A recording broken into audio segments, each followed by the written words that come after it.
তো বন্ধুরা, আমার বাড়িতে আজকে রান্না হয়েছে মাছ এবং ডিম এবং মাংস।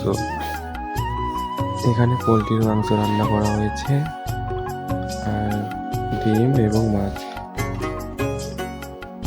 তো আমি এখানে এখন খেতে বসে পড়েছি। তো খেয়ে দিয়ে তোমাদেরকে বলছি কেমন রান্না হয়েছে। তো প্রথমে টেস্ট করি।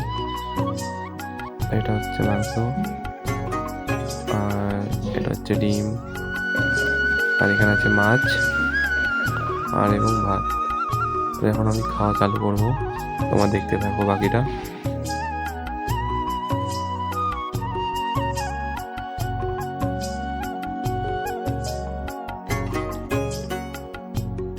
পরে শুনবো।